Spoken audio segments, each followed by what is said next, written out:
أعوذ بالله من الشيطان الرجيم. بسم الله الرحمن الرحيم. إن الحمد لله نحمده ونستعينه ونستغفره ونعوذ بالله من شرور أنفسنا ومن سيئات أعمالنا. من يهده الله فلا مضل له ومن يضلله فلا هادي له. وأشهد أن لا إله إلا الله وحده لا شريك له وأشهد أن محمدا عبده ورسوله. أما بعد فإن خير الحديث كتاب الله وخير الهدي هدي محمد صلى الله عليه وسلم وشر الأمور محدثاتها وكل محدثة بدعة وكل بدعة ضلالة وكل ضلالة في النار. يا أيها الذين آمنوا اتقوا الله حق تقاته ولا تموتن إلا وأنتم مسلمون. يا أيها الناس اتقوا ربكم الذي خلقكم من نفس واحدة وخلق منها زوجها وبث منهما رجالا كثيرا ونساء واتقوا الله الذي تساءلون به والأرحام إن الله كان عليكم رقيبا. يا أيها الذين آمنوا اتقوا الله وقولوا قولا سديدا يصلح لكم أعمالكم ويغفر لكم ذنوبكم ومن يطع الله ورسوله فقد فاز فوزا عظيما. وقال الله سبحانه وتعالى قل إن كان آباؤكم وأبناؤكم وإخوانكم وأزواجكم وعشيرتكم وأموال اقترفتموها وتجارة تخشون كسادها ومساكن ترضونها أحب إليكم من الله ورسوله فتربصوا حتى يأتي الله بأمره والله لا يهدي القوم الفاسقين. وعن أنس رضي الله عنه قال قال رسول الله صلى الله عليه وسلم لا يؤمن أحدكم حتى أكون أحب إليه من والده وولده والناس أجمعين. رواه البخاري. برادران اسلام، حاضرین جمعہ، سب سے پہلے اللہ سبحانہ وتعالیٰ کا حمد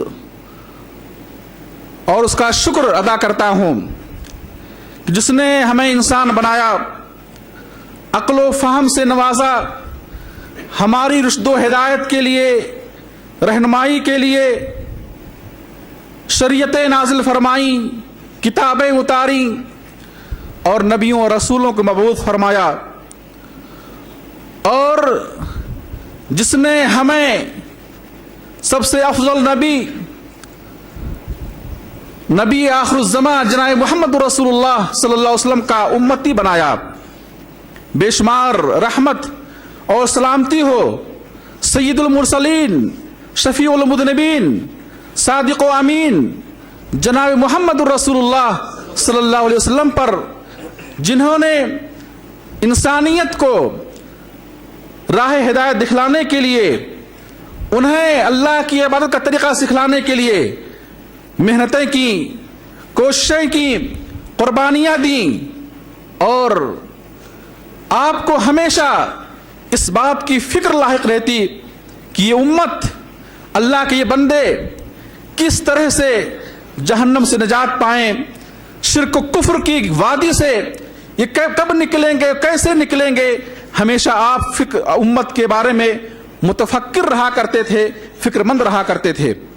میرے بھائیوں، آج کے خطبے جو میں بتلاؤں گا، جس موضوع کا میں نے انتخاب کیا ہے وہ موضوع ہے کہ صحابہ کرام نے نبی کریم صلی اللہ علیہ وسلم سے کیسی محبت کی، صحابہ کرام کی محبت نبی سے کیسے ہوا کرتی تھی. میں کچھ جھلکیاں اور ان کی محبتوں کے چند نمونے آپ کے سامنے پیش کروں گا. رب اشرح لی صدری ویسر لی امری واحلل عقدۃ من لسانی یفقہوا قولی. میرے بھائیوں، سب سے پہلے یہ جانیں کہ نبی کریم صلی اللہ علیہ وسلم سے محبت کرنا آپ کا احترام کرنا، آپ کی تعظیم کرنا دین کے اصول میں سے ایک بنیادی اصول ہے، دین کی بنیادی چیز ہے۔ اور اس وقت تک ہمارا ایمان درست نہیں ہوگا جب تک کہ ہم اللہ کے نبی صلی اللہ علیہ وسلم سے، اپنی اولاد سے زیادہ، اپنے والدین سے زیادہ، اپنی بیویوں سے زیادہ، تمام رشتہ داروں سے زیادہ، تجارت و مال سے زیادہ، حتیٰ کہ اپنی جان سے زیادہ جب تک ہم اللہ کے نبی صلی اللہ علیہ وسلم سے محبت نہیں کریں گے، ایمان ہمارا مکمل نہیں ہوگا، ایمان ہمارا مکمل نہیں ہوگا۔ قرآن کریم میں اللہ فرماتے ہیں قل ان کان آباؤکم وابناؤکم واخوانکم وازواجکم وعشیرتکم واموال اقترفتموها وتجارة تخشون کسادها ومساکن ترضونها احب الیکم من اللہ ورسولہ فتربصوا حتی یأتی اللہ بامرہ۔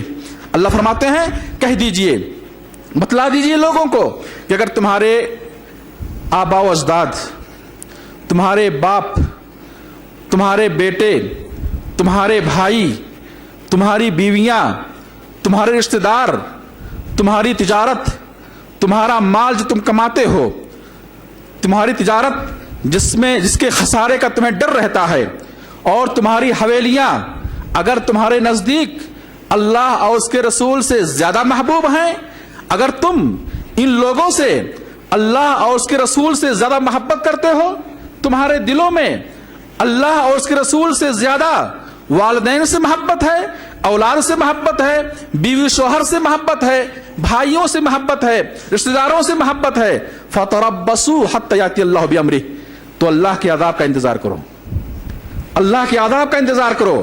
آپ غور کریں اس آیت پر، اس آیت پہ غور کریں کہ کن لوگوں کے لیے اللہ سبحانہ و تعالیٰ عذاب کی دھمکی دے رہا ہے، کن لوگوں کو اللہ عذاب کی دھمکی دے رہا ہے، کس قسم کے لوگوں کو؟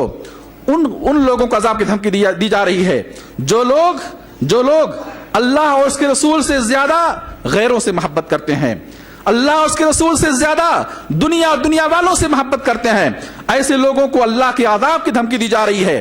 اللہ کہتے ہیں جن کو اللہ اور اس کے رسول سے زیادہ اپنی اولاد سے محبت ہے، اپنے والدین اور اپنے بیوی شوہر سے محبت ہے، رشتہ داروں دوست و احباب سے محبت ہے، یا کسی اور بندے سے محبت ہے، ایسے لوگ اللہ کے عذاب کا انتظار کریں، اور اللہ ایسے فاسقوں کو ہدایت نہیں دیتا۔